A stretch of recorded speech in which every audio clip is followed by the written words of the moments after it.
Ladies and gentlemen, thank you so much for joining me. This is the Mikey On Mute Podcast, a podcast where we talk about mental health, how to break the stigma of reaching out for help, and so much more. A disclaimer, I am not a licensed therapist. This podcast is not intended to provide medical advice or be any sort of replacement for therapy. Please research the National Alliance on Mental Illness, NAMI, website at nami.org to check the resources that work for you. The following episodes may include triggers such as talk about suicidal ideation, abuse, alcohol and drugs, self-harm, and other disturbing topics. Listener discretion is advised. Hey everybody, and welcome to episode 1 of Mikey on Mute. We're titling this one, Coming Off Mute. This is my podcast. I've been having this idea for many years and really wanted to have it come to fruition organically. This podcast is going to be about mental health. Specifically, we're going to dive a little bit more into my journey and my demons, how I've been dealing with my mental health. But truly, the ultimate goal is to help break the stigma of reaching out for help. I want to open up that conversation and make it a two-way where we can talk about all the things and how it can affect us, the different demons that we're dealing with, if you want to call them that. But I want to really reach out and make sure that others know that this is not a taboo topic to talk about, that it's not something we need to avoid because it makes us look weak or something like that.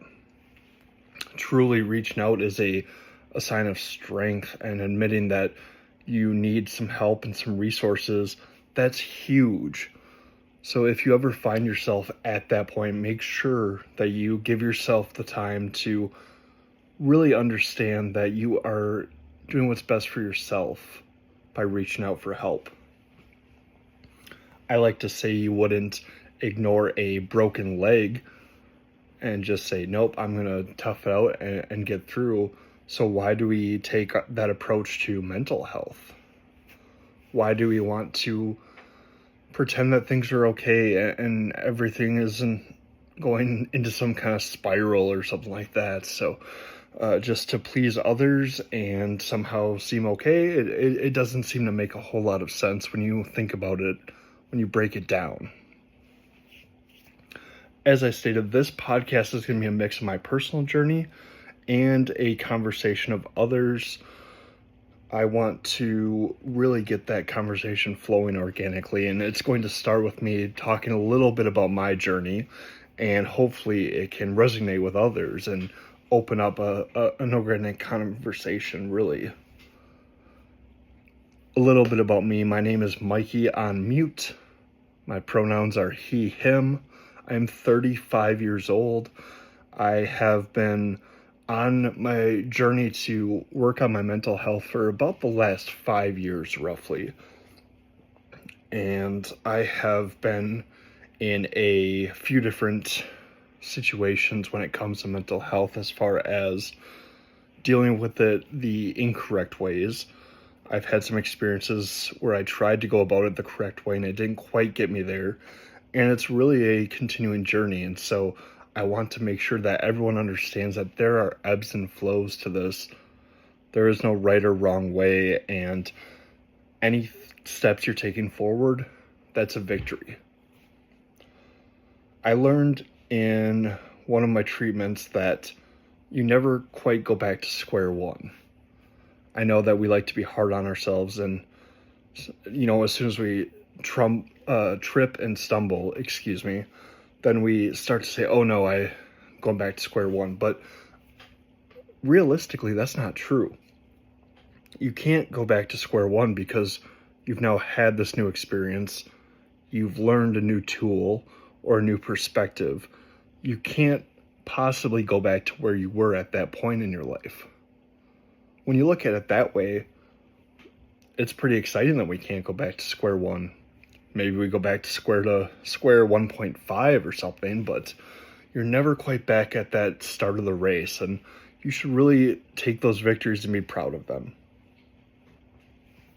How did I come up with the name Mikey On Mute for the podcast? Well, to me, being on mute I was worried about how I'd be perceived by others if I did talk about the things bothering me.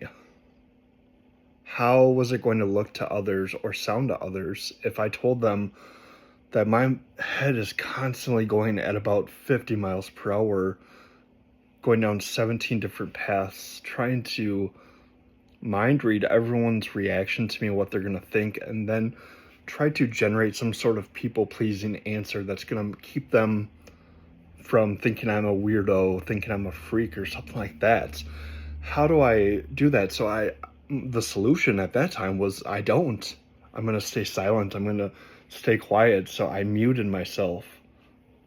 I figured that if I didn't talk about it,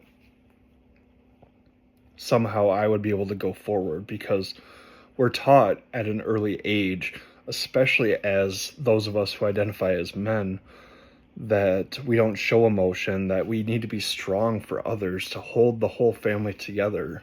So I only knew that option. I only knew how to stay on mute. Unfortunately, you can only stay on mute for so long before those thoughts start to pile up. And you can either reach out for help to try to start to declutter that, or you can let it overwhelm you. And unfortunately, a lot of us let ourselves get overwhelmed. Sometimes it's to a point where we get close to making decisions that we will regret, or doing decisions we will regret. For some of our fellow loved ones, they've made the choice that it got so overwhelming that they decided to take it into their own hands. And unfortunately, I've had friends and family and others close to me decide to take that path, and it's not easy for anybody. My personal story will be messy, just like life is. I'm going to touch on some things that I have to deal with in my life and go through my mind, and I will do my best to keep it in some kind of chronological order, but unfortunately for the story, I have a tendency to block out a lot of parts of my memory that are hard for me to process. Think of it like a file cabinet. If there is a file cabinet drawer that is hard for me to open, I just lock it and don't even attempt to. So there may be some holes in the order here, so please be patient with me. One thing I'm working through in therapy for myself is understanding how to unlock a few of those file cabinet drawers without it bringing up an entirely new wound, but to understand a little bit more about why I do the things I do. One of the main drivers that has brought me to really look internally on mental health, especially on my own, is how I was taught a lot of things in life. I think this topic resonates with a lot of people because it's how a lot of us start off and how a lot of us live our lives. If you're on my TikTok, the Mikey On Mute is the TikTok handle. If you go to Mikey On Mute TikTok, you can see it's one of the top videos watched. I think it's because a lot of people can understand that a big topic of how we are raised, especially, again, those of us who identify as men, is a toxic masculinity. It's not something that just affects men. However, there is a lot of different gender stereotypes that shape how we are approaching things in life, and it starts from a very young age. If I were to go on WebMD, toxic masculinity is defined as an attitude or set of social guidelines stereotypically associated with manliness, that often have a negative impact on men, women, and society in general. That last part really hit me. Not only does it have a negative impact on men, but it also has a negative impact on women and society in general. I'm a father of 2 boys. One's 16, one's going to be 13 later this year. And so it worries me that some of these ideals that I was taught in toxic masculinity may wind up causing some sort of skewed view to continue if I don't step in and make some sort of changes. My boys might continue to see that's how it's supposed to go, even though that's not the intention. It can still leak out in different ways because in my 35 years, I've been told it's one way for men. You get a set of guidelines and bullet points, and they're drilled into you from a very young age about how to act, how not to act, what to say and do, what you can like, what you should be able to do. You'll notice in many of my episodes going forward, should statements run my life. I have these voices in my head that say I should be doing things, and one of them comes from this toxic masculinity. I work every week with my therapist to try to turn those should statements into could statements and get a little bit more perspective. However, that's for a whole nother episode. So, toxic masculinity, like I said, it's not something that's just brought up for me personally. This is something that's brought up for a lot of people. You see things that are kind of driven into as far as from society, whether it might be movies, how your family talks, how others act. Just watching other men act can really give you this idea. You see things like homophobia, a need for control, promiscuity. Wow, that was a tough word for me, so let's try that again. Promiscuity, very much needing to have a lot of sexual activity. A refusal to help with household chores or duties. You get these gender roles where that's a boy job, that's a girl job. You don't do that. Toxic masculinity can come out as regular aggression or even sexual aggression. And typically this aggression is towards women. You can see it come out as risk-taking, drugs, alcohol, gambling, racing at high speeds, anything to get that adrenaline going, because adrenaline makes you feel invincible, which at some point is going to make you feel more manly, right? It can also lead to violence when that aggression isn't enough as far as yelling or verbally abusing somebody or emotionally abusing somebody. It can come out in a physical way.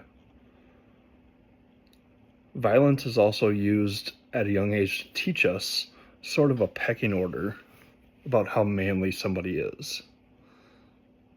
You remember when we were kids, you play a lot of playground games, and one of them is kind of like a king of the hill. Who can stay on top of the hill, or the, whatever you have at the park that gives you a little bit of a higher status that you can oversee. So you're at the top of the hill and your job is to push people back that are trying to take your spot. As the non-king, you are trying to push the king down and take over. It can be very innocent in most ways. However, it does teach us that if you are the stronger one, that you are better, your status is higher. This comes from that life we came from where we needed to survive, which taught us the fight and flight, and you had to be stronger or faster than the other one in order to survive. So now we are continuing to learn that even though we don't need to be the strongest or the fastest to survive, we want to be. We want to be that king, that higher status. One of the things that status showed me was There are many ways to get it. You don't have to be violent. I'm not the strongest person. I don't have a large amount of upper body strength. I'm not going to be doing push-ups. And so I had to figure out how to survive.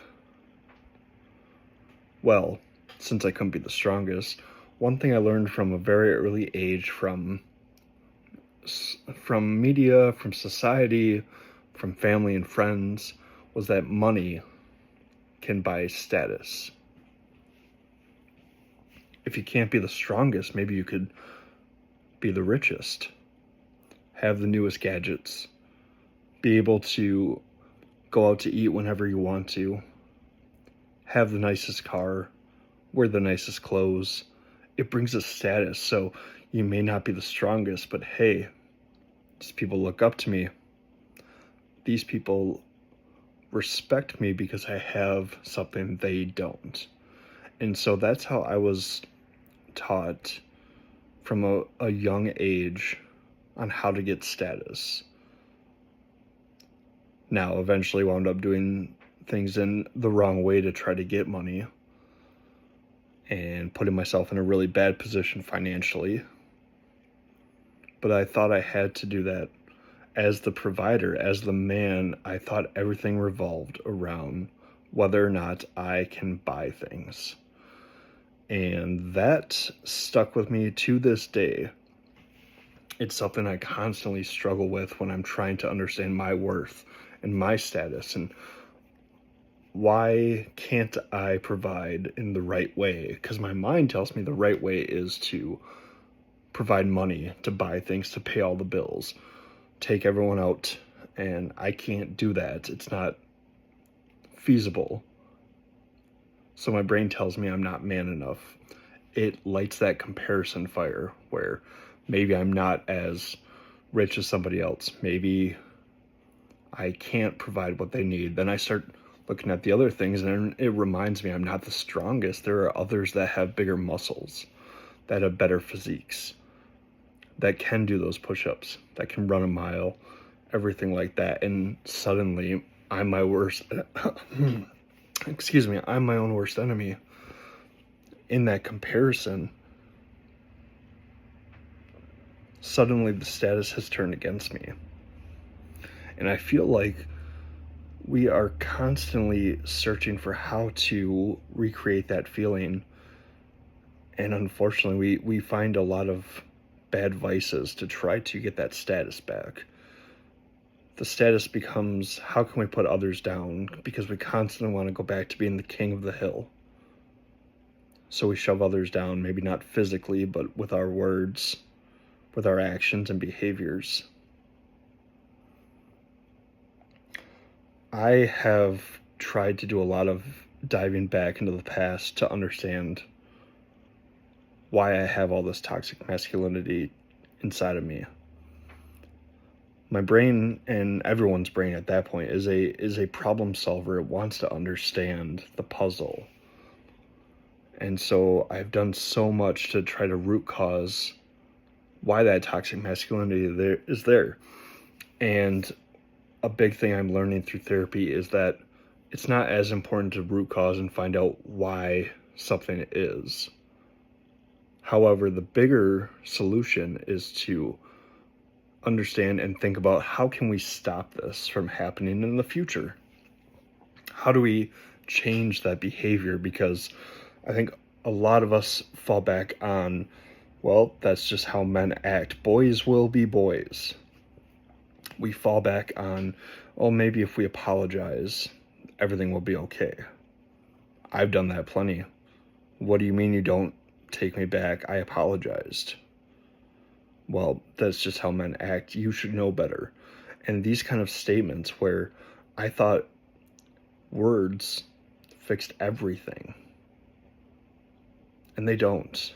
So we have to understand, how do we change those behaviors instead of just using words, instead of just saying sorry? What can we do to stop the things that bring us to those actions from toxic masculinity?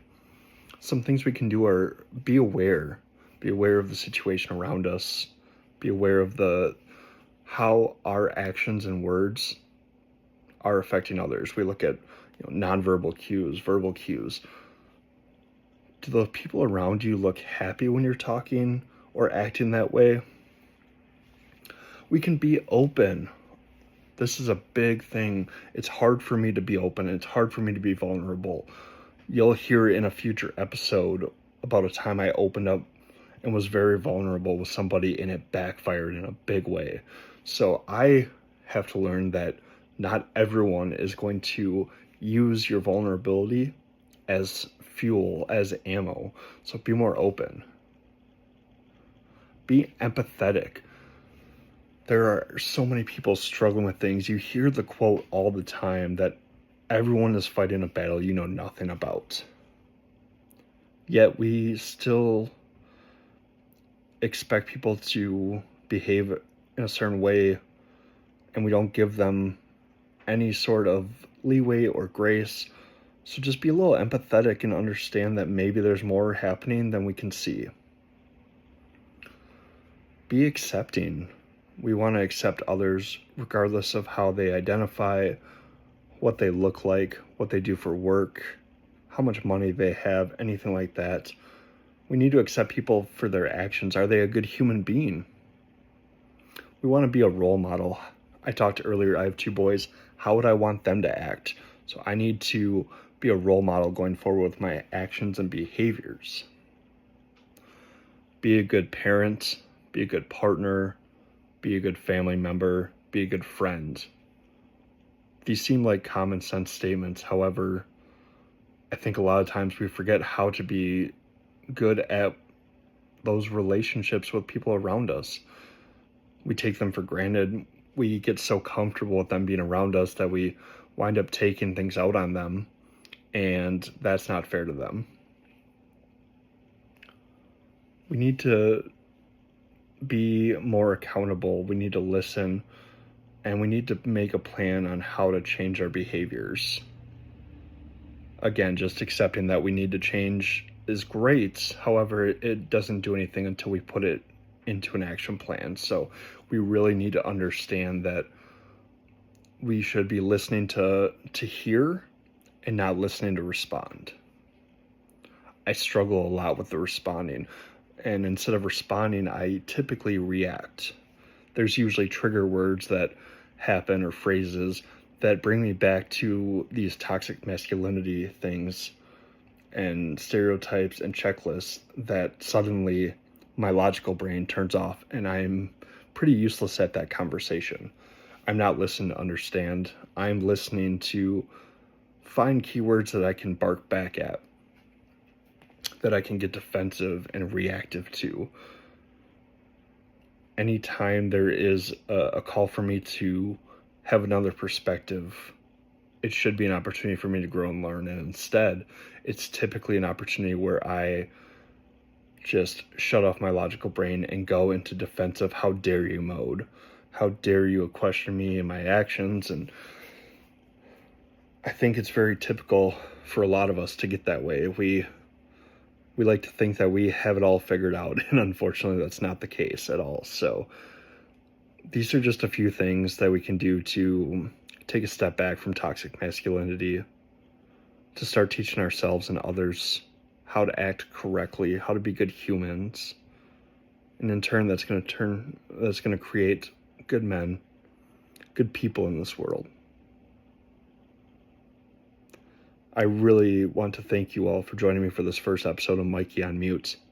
I look forward to future episodes where I get to talk to you more about my story, get into some actual details, and open up that conversation, break that stigma. So let's have some fun, do some good today.